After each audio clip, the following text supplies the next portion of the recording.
Welcome back ناظرین، بلا جھجک میں ایک دفعہ پھر خوش آمدید۔ ہم بات کر رہے ہیں آج پاک بھارت مذاکرات کے حوالے سے، جو کہ کل سے شروع ہوں گے۔ 3 روزہ یہ سیکرٹری خارجہ بھارت کے پاکستان تشریف لائے ہیں۔ اسلام آباد میں ہمیں جوائن کیا ہوا ہے بیگم عابدہ حسین نے، ان سے ہم چلتے ہیں۔ بیگم صاحبہ، یہ بتائیے گا کہ اس وقت جو پورا سین بن رہا ہے، پاکستان جو ہے انٹرنیشنل گارنٹیور آ رہے ہیں، انڈیا کی سیٹسفیکشن کے لیے پاکستان کر رہا ہے، اور وائس ورسا بھی کچھ صورتحال نظر آ رہی ہے ہمیں کہ شاید انڈیا بھی پاکستان کی سیٹسفیکشن کے لیے کچھ اقدامات کرے، کچھ کشمیر کے حوالے سے، کچھ واٹر کے حوالے سے۔ جو بھارت ٹھوس نتائج لینے آیا ہے اور جو پاکستان کا خیال ہے کہ کسی بریک تھرو کی توقع نہیں ہے، ان کے درمیان کہیں سے آپ کو رے آف ہوپ نظر آتی ہے؟ جی، میں سمجھتی ہوں کہ یہ بذات خود ہوپ فل بات ہے کہ ان کی پہلے فورن سیکرٹری آئیں، پھر انٹیریئر منسٹر آئے، اور اب فورن منسٹر آ رہے ہیں۔ اور میں یہ بھی سمجھتی ہوں کہ یہ ایک خوش آئند بات ہے کہ جو ہمارے جتنے بھی ایشوز ہیں they are on the table. اب یہ کہ پوائنٹ آف کانفلکٹ ریزولوشن ہم اس کے کتنے دور ہیں یا نزدیک ہیں، یہ تو آگے چلیں گے تو پتہ چلے گا، لیکن ان پرنسپل میں سمجھتی ہوں کہ ہندوستان پاکستان میں اس حد تک تو اب اگریمنٹ ہے کہ ہمیں اس خطے میں امن کی ضرورت ہے، اور ہمارے جو غریب کمپوزٹ ڈائیلاگ شروع نہیں ہو رہے، میں آپ کو انٹرپٹ کر رہا ہوں، کمپوزٹ ڈائیلاگ شروع نہیں ہو رہے، اس کا مطلب ہے کہ مین ایشوز تو وہیں پہ رہیں گے۔ نہیں، دیکھیے، کمپوزٹ ڈائیلاگ ایک ٹرم ہے، اور ڈپلومیسی میں ٹرمز انوویٹ ہوتی رہتی ہیں۔ آج سے چند سال پہلے یہ ٹرم کمپوزٹ ڈائیلاگ ایگزسٹ نہیں تھی کرتی، لیکن انڈیا پاکستان کے کسی نہ کسی سطح پر کوئی نہ کوئی کانفلکٹ یا اٹیمپٹ ٹو ریزالو کانفلکٹ سلسلہ تو چلتا رہا۔ اب آئی ڈونٹ تھنک کہ ہمیں لکیر کی فقیری کرنی چاہیے، ہمیں ایک بات سمجھ لینی چاہیے، اور وہ یہ ہے کہ ہندوستان اور پاکستان دنیا کی آبادی کی سب سے بڑی پاکٹ ہے،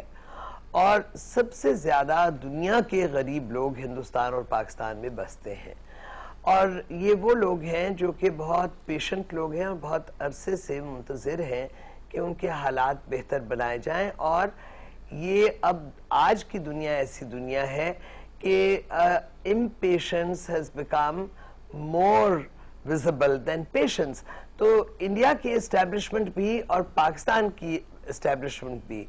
طرح طرح کا سٹریس فیس کریں۔ ہندوستان میں ہم یہ نہ بھولیں کہ بڑی تیز لیفٹ ونگ موومنٹس چل رہی ہیں جو چیلنج کرتی ہیں ان کے اسٹرانگ سینٹرل گورننس کو دلی سے۔ سو وہاں پہ لیفٹسٹ موومنٹس ہیں اور ریزسٹنس ہیں۔ ہمارے ہاں ہم اسلام کے نام میں مرسنری کلنگز کو الاؤ کرتے ہیں۔ تو یہ بیسکلی آئی تھنک کہ ہماری جو اسٹیبلشمنٹس ہیں دونوں ریاستوں کی تھکے میں لوگ ہیں، اور نئی تجاویز، نئی سوچوں کے لیے ہمارے نوجوانوں کو ابھرنا ہوگا۔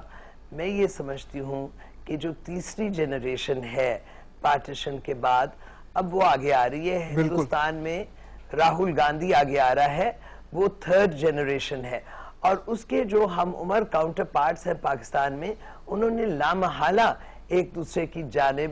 چلنا ہے، انہوں نے اپنے کانفلکٹس کو ریزالو کرنا ہے۔ بالکل، یہ ہماری جو پرانے ڈپلومیٹک ٹرمز ہیں یہ دھرے کے دھرے رہ جائیں۔ بالکل، ہم آپ کی طرف واپس آتے ہیں، لیکن کشمیر کی بات ہوئی جنرل صاحب،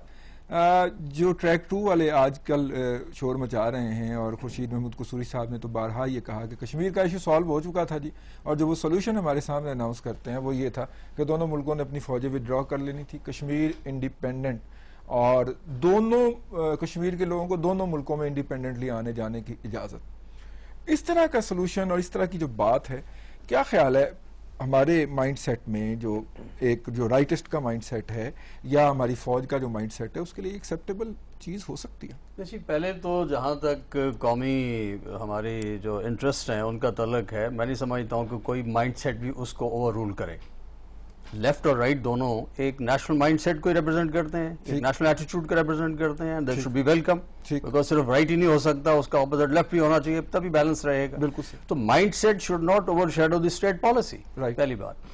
دوسری بات یہ ہے کہ اسٹیٹ پالیسی مائنڈ سیٹ سے ہی بنتی ہے نہیں جی سب کے مائنڈ سیٹ سے یس ایک ایگریگیٹ مائنڈ سیٹ ہونا چاہیے نا کنسنشل مائنڈ سیٹ ہونا چاہیے میں اس کی بات کر رہا ہوں جو ہر طرف کے جو اسٹیک ہولڈرز ہیں ان کو اس میں بلڈ ان کرنے کی کوشش کریں بالکل تمام اسٹیک ہولڈر کو بلڈ ان کریں گے لیکن بریک کا وقت ہو گیا ناظرین بلا جھجک میں ہمارے ساتھ رہیے